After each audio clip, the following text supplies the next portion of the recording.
അസ്സലാമു അലൈക്കും വറഹ്മത്തുള്ളാഹി. അപ്പോൾ നമ്മൾ മന്തിക്കിൻ്റെ ക്ലാസ് നമ്മൾ താരീഫ് പറഞ്ഞ് അവസാനിപ്പിച്ചതാണ്. ഇനി നമുക്ക് ലഫ്ലുകളെ കുറിച്ച് ചർച്ച ചെയ്യുമ്പോൾ ലഫ്ലുകൾ ആവശ്യം വരുന്ന നമ്മൾ പറഞ്ഞു, മന്തിക്കിൽ ലഫ്ലുകൾ ആവശ്യം വരുന്നത് ആളുകൾക്ക് മനസ്സിലാക്കി കൊടുക്കാനും നമ്മൾ ആളുകളിൽ നിന്ന് കാര്യങ്ങൾ മനസ്സിലാക്കി എടുക്കാനും. അതിനാണ് ലഫ്ലുകൾ, ഭാഷ ഉപയോഗിക്കുന്നത്. നമ്മൾ അതിനാണ് ഭാഷയിലുള്ള പദങ്ങൾ ഒറ്റപ്പദങ്ങൾ ഉണ്ടാവും എന്ന് പറഞ്ഞു. ഒറ്റപ്പദങ്ങളെ കുറിച്ച് സംസാരിച്ചു. ഇനി നമുക്ക് കൂട്ടുപദങ്ങളെ കുറിച്ച് സംസാരിക്കാം. കൂട്ടുപദങ്ങൾ അഥവാ അറബിയിൽ സംസാരിക്കുകയാണെങ്കിൽ മുറക്കബ് എന്നതിന് പറയാം. കൂട്ടപ്പെട്ടത്, ചേർക്കപ്പെട്ടത്. ഈ കൂട്ടുപദങ്ങൾ പലതരത്തിലും ഉണ്ടാവും. പൂർണ്ണമായ കൂട്ടുപദം, അപൂർണമായ കൂട്ടുപദം. അറബിയിൽ പറയുമ്പോൾ താമായതും നാക്കിസായതും. പൂർണ്ണമായ ഒരു കൂട്ടുപദം, പദങ്ങൾ കൂട്ടിയുണ്ടാക്കിയത് പൂർണ്ണമാവണമെങ്കിൽ അതിൽ നിന്നൊരാശയം വ്യക്തമാവണം. ഒരാശയം വ്യക്തമാകുന്ന രീതിയിലുള്ള കൂട്ടുപദമാണെങ്കിൽ അതിന് ഒരു പേരുണ്ട്. ആശയം വ്യക്തമാവാത്ത രീതിയിലാണെങ്കിൽ അത് മറ്റൊന്ന്. അതിനെ ശരിക്കും നമ്മൾ നാക്കിസ് എന്ന് പറയാം. താമ് എന്ന് പറഞ്ഞാൽ ഒരാശയം പൂർത്തിയായി, ചെറുതെങ്കിൽ ചെറുതൊരാശയം പൂർത്തിയായി. അപ്പോൾ അൽ മുറക്കബു താമു, താമായ മുറക്കബായ ലഫ്ലുകൾ ഉണ്ടാവും. ഇപ്പോൾ സെയ്തും കാമാന, കാമ സെയ്തുന്ന, ലറബ സെയ്തുന്ന, ജലസ സെയ്തുന്ന ഒക്കെ പറഞ്ഞാൽ, സെയ്തും ജലസ എന്ന് പറഞ്ഞാലൊക്കെ എന്തായി, ഒരാശയം പൂർത്തിയല്ലോ. സെയ്തു നിന്നു ഒരാശയം കിട്ടി. അതേ സമയത്ത് സെയ്ദിൻ്റെ വാപ്പ, സെയ്ദിൻ്റെ പേന, സംസാരിക്കുന്ന മനുഷ്യൻ, ഇങ്ങനെയൊക്കെ പറഞ്ഞാൽ അതൊരാശയം പൂർത്തിയായില്ല. പദങ്ങൾ കൂട്ടിയിരിക്കണ്. സെയ്ദിൻ്റെ പേന 2 പദം കൂട്ടിയിരിക്കണ്, സംസാരിക്കുന്ന മനുഷ്യൻ 2 പദം കൂട്ടിയിരിക്കണ്. പക്ഷെ അവിടെ എന്തായിട്ടില്ല, ഒരു പൂർണ്ണമായ ഒരു ആശയത്തിലേക്ക് എത്തിയിട്ടില്ല. അപ്പോൾ അതിനെക്കുറിച്ചൊരു മുറക്കബ് തന്നെയാണ്. പക്ഷെ മുറക്കബ് നാക്കിസാണ്. അത് സെയ്ദുൻ കാമ, സെയ്ദ് നിന്നു, ഒരാശയം പൂർത്തിയായിക്കണ്. അപ്പോൾ മുറക്കബ് അത് താമായ മുറക്കബാണ്. അപ്പോൾ 2 ഐറ്റം ഉണ്ടാവും പദങ്ങൾ.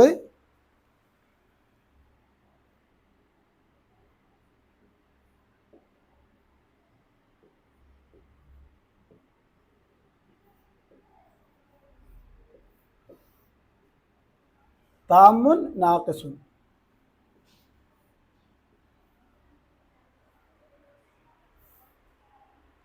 നീ താമായ മുറക്കബ്, താമായ മുറക്കബിനെ കുറിച്ച് നമുക്ക് പറയുമ്പോൾ പല ഐറ്റത്തിലുള്ള താമായ മുറക്കബുണ്ട്. നമുക്ക് തന്നെ ആലോചിച്ചാൽ അറിയാം. പിന്നെ ഒരു കാര്യം സംസാരിക്കുമ്പോൾ ആ കാര്യം ഒരു വിഷയം സംസാരിച്ചു, അത് സത്യവാനും നുണാവാനും സാധ്യത ഉണ്ട്. അങ്ങനത്തെ ഉണ്ടാവും. എന്നാൽ ചില കാര്യങ്ങൾ സംസാരിച്ചാൽ നമ്മളെന്നെ പറയാം, അതിപ്പോൾ സത്യമെന്നോ നുണയെന്നോ പറയാൻ പറ്റില്ല. ഇപ്പോൾ നേരത്തെ പറഞ്ഞ മാതിരി സെയ്ദ് അടിച്ചു എന്നോ സെയ്ദ് സംസാരിച്ചു എന്നൊക്കെ പറഞ്ഞാൽ സെയ്ദ് പോയി, സെയ്ദ് വന്നു, സെയ്ദ് ഇരുന്നു, സെയ്ദ് സംസാരിച്ചു, അതും പറഞ്ഞത് ശരിയാണ്, സെയ്ദ് സംസാരിച്ചിരിക്കണം. കാരണം സെയ്ദിൻ്റെ ഒരു സംസാരം എന്ന സംഭവം ഇവിടെ ഉണ്ടായിക്കണം. അതിനെ പറ്റി ലഫ്ലുകൊണ്ട് പറഞ്ഞതാണ്. അതൊരു സത്യവാനോ ഒരു നുണാവാനോ സാധ്യതയുള്ള പദമാണ്, ഒരാശയമാണ്. എന്നാൽ അതേ സമയത്ത് നീ എഴുന്നേൽക്ക്, നീ പോ, നീ വാ, ചായ കുടിച്ചുകൂടെ, ഒന്നിറങ്ങിപ്പോയിക്കൂടെ എന്നൊക്കെ സംസാരിച്ചാൽ അത് പറഞ്ഞ ആളെ പറ്റി അതൊരു സത്യം പറഞ്ഞു നുണ അറിഞ്ഞു എന്നും പറയാൻ പറ്റാത്തൊരാശയമാണ്. അപ്പോൾ സത്യമായി അല്ലെങ്കിൽ നുണയാണ് അത് എന്നൊക്കെ പറയാൻ പറ്റുന്ന ആശയവും പറ്റാത്ത ആശയം ഉണ്ടാവും. ഇങ്ങനെ പല ഐറ്റങ്ങളുണ്ടാവും. അപ്പോൾ അതിനൊരു പേരുണ്ട്, പറ്റുന്നതിന് പേരുണ്ട്, അല്ലാത്തതിന് പേരുണ്ട്. അത് 2 ഐറ്റാക്കിയാൽ താമ് ഒന്ന് നമുക്ക് ഒരു സത്യമാണ് അല്ലെങ്കിൽ ഒരു നുണയാണ് എന്ന് പറയാൻ പറ്റാവുന്ന രീതിയിലുള്ള കാര്യങ്ങൾ, അതിന് നമുക്ക് ഖബർ എന്ന് പറയും. ഖബർ. പറ്റാത്തതിന് ഇൻഷാ എന്നാ പറയാം. അപ്പൊ ഖബറായിട്ടൊരു കാര്യം പറയാം, ഇൻഷായിട്ട്. ഇപ്പൊ ഖബറിന് നമുക്ക് ഉദാഹരണമായിട്ട്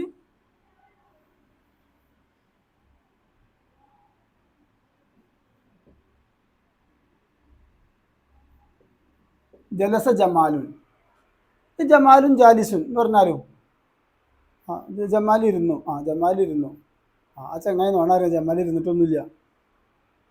അപ്പം ആശയം കേട്ടാൽ നോണാവാനും സാധ്യതയുണ്ട്, സത്യമാവാനും സാധ്യതയുണ്ട്. ആകാശം മേലെയാണ്, അസമാവ് ഫൗക്കന, ആകാശം നമ്മളെ മേലെയെന്ന് പറഞ്ഞു. അത് നുണാവാനും സത്യമാവാനും സാധ്യതയുള്ള ആശയം നമ്മളെല്ലാവരും നേരം വെളുത്തേക്കിന് ജനിച്ച ഉടനെ തന്നെ ആകാശം കണ്ടതുകൊണ്ട് നമ്മൾ ആകാശം മേലെയാണെന്ന് പറയാന്നല്ലാതെ ആ ആശയം നുണാവാനും സത്യമാവാനും സാധ്യതയുണ്ട്.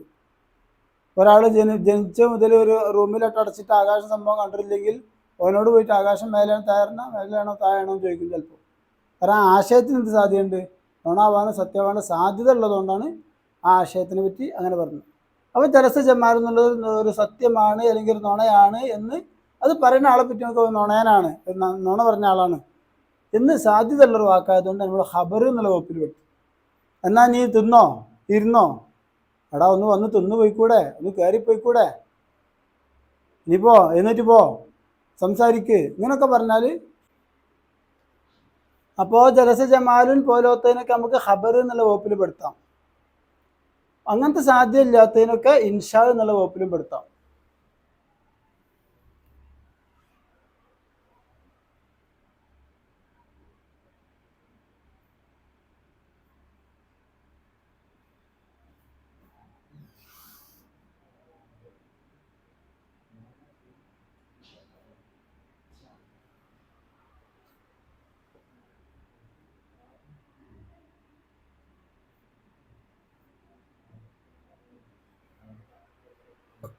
ഇൻഷായിൽ നമ്മൾ അമ്ര എന്ന് പറഞ്ഞാൽ നമ്മൾ രണ്ട് തരം അമ്ര ഉണ്ടാവും.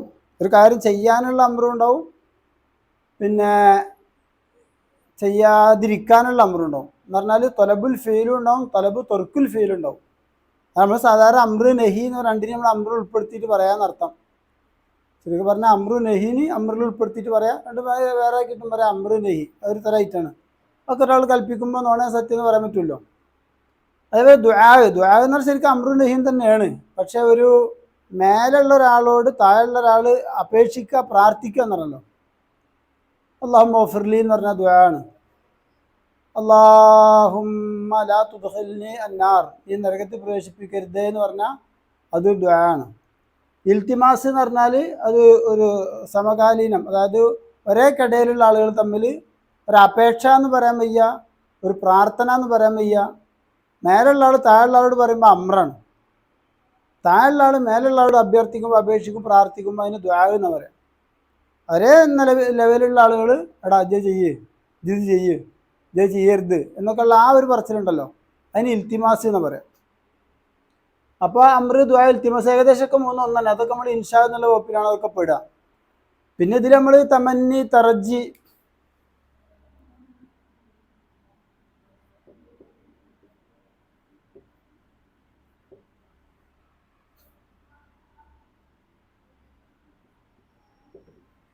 തമന്നി തറജി നിദാ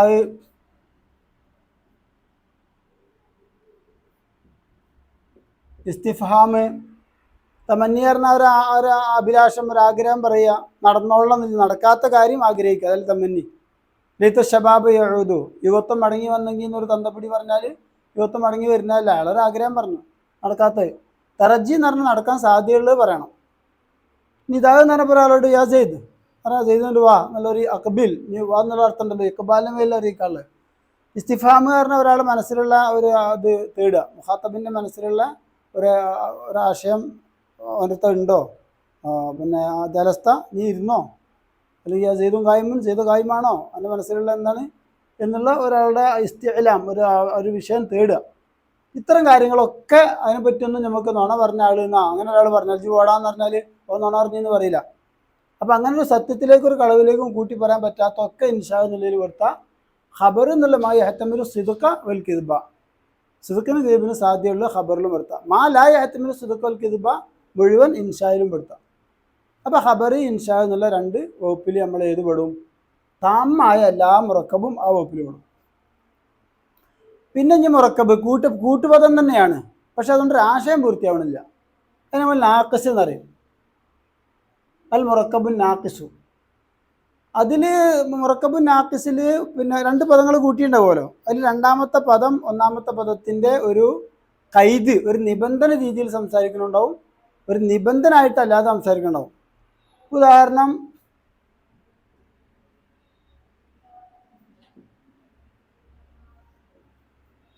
റജുലുൻ ജാലിസുൻ എന്ന് പറഞ്ഞാൽ ഇരുന്ന മനുഷ്യൻ. അപ്പോൾ നടക്കുന്നത് എന്നത് റജുൽ എന്നുള്ളതിൻ്റെ ഒരു കൈദാണ്, ഒരു നിബന്ധന, ഒരു വസ്ഫ്, ഒരു വിശേഷണമൊക്കെ ആണല്ലോ. അപ്പോൾ കൈദ് വരുന്നുണ്ട്. എന്നാൽ കലമു റജുലിൻ, കലമു റജുലിൻ പുരുഷൻ്റെ പേന എന്ന് പറഞ്ഞു. ഇങ്ങനെയായ പേന, ഇങ്ങനെയുള്ള പേന എന്നല്ല. ഇവിടെ ഒരു തർക്കീബ് വസ്ഫിയാണ്, ഇവിടെ തർക്കീബ് ഇലാഫിയാണ്. ഇതിപ്പോൾ തഖീദി എന്നതിനെ പറ്റി ഒരു തഖീദി, ഇത് ഗൈർ തഖീദി. അപ്പം നാഖിസ് തഖീദി ഉണ്ട്,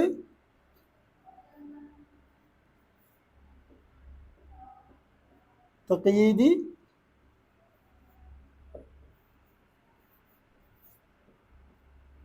ഗൈർ തഖീദി.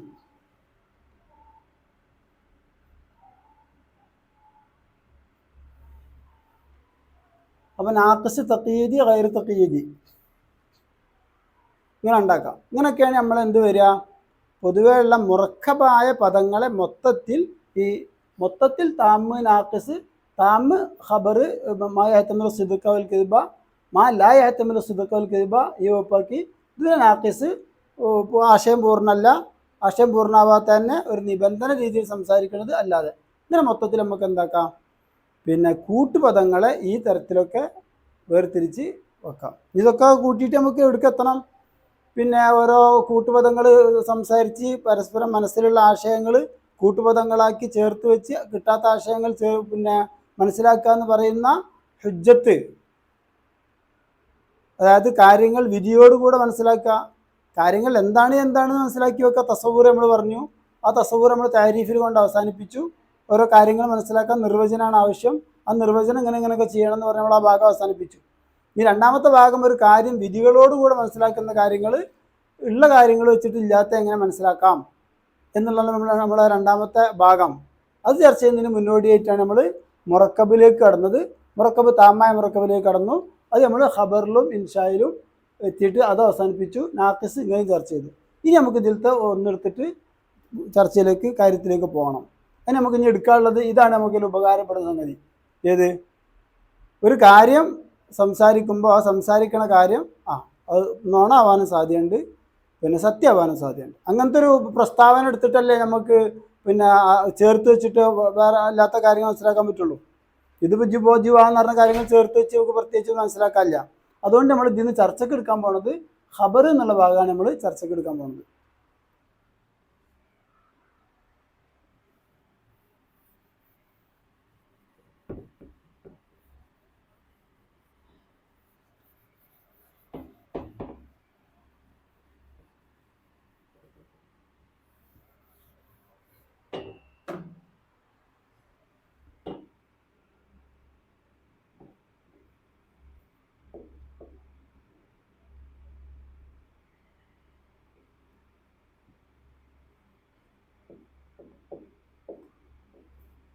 അൽ ഖബറു നമ്മൾ നേരത്തെ പറഞ്ഞ മാ യഹ്തമിലു സിദ്ഖ വൽ കിദ്ബ, അങ്ങനത്തെ എല്ലാ സംസാരങ്ങളും.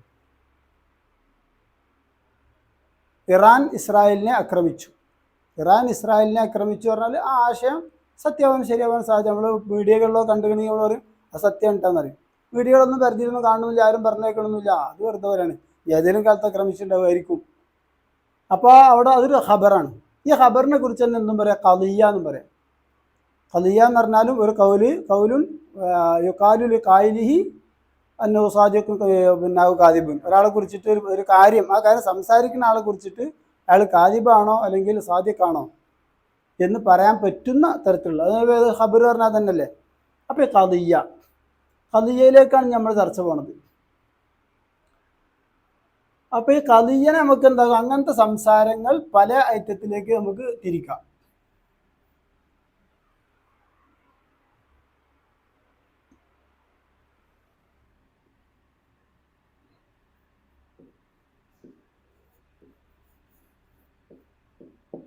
ഹംലിയ, ഷർത്തിയ, നമ്മൾ ഓരോന്നും വിശകലനം ചെയ്ത് വേറെയാക്കി അതിന് ഓരോ പേരൊക്കെ ഇട്ടിട്ട് മനസ്സിലാക്കി ഇങ്ങനെയാണ് വരികയാണ്.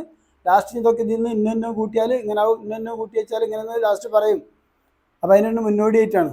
അപ്പോൾ ഹംലിയ രീതിയിലുള്ള സംസാരം ഉണ്ടാവും, ഷർത്തിയ രീതിയിലുള്ള സംസാരം ഉണ്ടാവും. ഹംല് എന്നുള്ള വാക്കിൽ നിന്ന് നമുക്കറിയുന്ന ഹംല് എന്ന് പറഞ്ഞാൽ ചുമത്ത, ഒന്നിനെ മറ്റൊന്നിനെ മേൽ ചുമത്തി സംസാരിക്കും. ഇത് അതാണ്, അത് അതല്ല, എന്ന രീതിയിൽ സംസാരിക്കണമൊക്കെ നേർക്ക് നേരെ അതൊക്കെ ഹംലിയയിൽ വരും. ഷർത്തിയ എന്ന് പറഞ്ഞാൽ ഒരു ഷർത്ത്, ആ വാക്കുന്നതിന് മനസ്സിലാവുണ്ടല്ലോ, അതൊരു ഷർത്ത് ഉണ്ടാവും.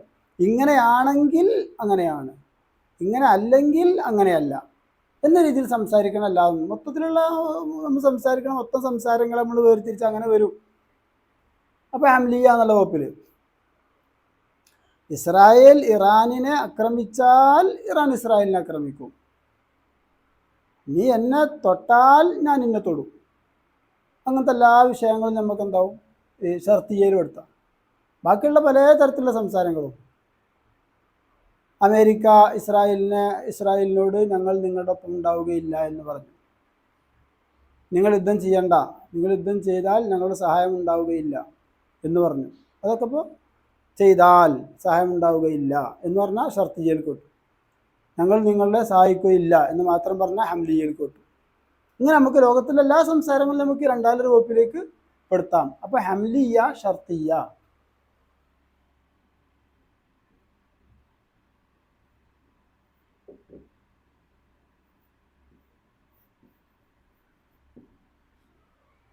അശംസു താലിയത്തുൻ.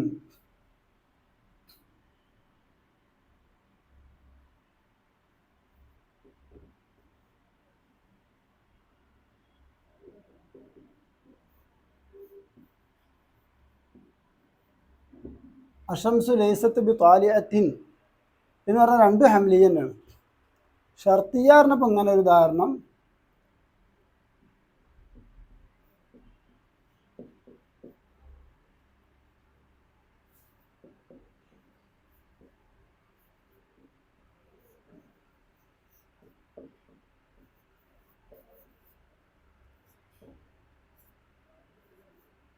ഫന്നഹാറ് മൗജൂദുൻ ഇൻകാനത്തി ഷംസു താലിയത്തൻ ഫന്നഹാറ് മൗജൂദുൻ. ഷംസ് ഉദിച്ചിട്ടുണ്ടെങ്കിൽ നഹാറ് മൗജൂദാണ്. അപ്പം ഉണ്ടെങ്കിൽ ആ ഷർത്തോട് കൂടെ സംസാരിച്ചു. അങ്ങനത്തെ എല്ലാ സംസാരങ്ങളും നമ്മൾ ഷർത്തിയ എന്നുള്ളതിൽ പെടുത്താം. അങ്ങനത്തേനൊക്കെ നമുക്ക് ഹംലിയ എന്നുള്ളതിലും പെടുത്താം. ഇങ്ങനെ ഖദിയ, ഹംലിയ, ഷർത്തിയ എന്ന രണ്ട് വകുപ്പാക്കിയിട്ട് തിരിച്ചു. അപ്പോൾ ഈ ക്ലാസ് എല്ലാവരും ഒന്ന് ശ്രദ്ധിക്കുക.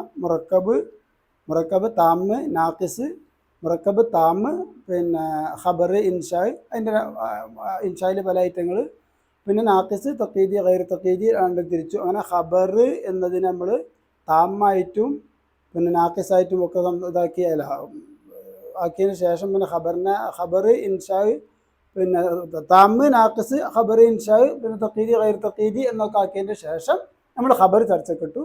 ആ ഖബർ ചർച്ചക്കിട്ടതിൻ്റെ ഖദിയ എന്നുള്ളതിൻ്റെ പേര് പറഞ്ഞു. ആ ഖദിയ നമ്മൾ ഹംലിയാണ് രീതിയിൽ ആക്കി. ലോകത്തിലെ എല്ലാ സംസാരങ്ങളും അതേപോലെ പലതും വെറുതെ പറഞ്ഞു നോക്കണം. ഇന്ന് മുട്ടിച്ചിറ ശ്രോതാക്കളുടെ ആണ്ട് നേർച്ചയാണ്.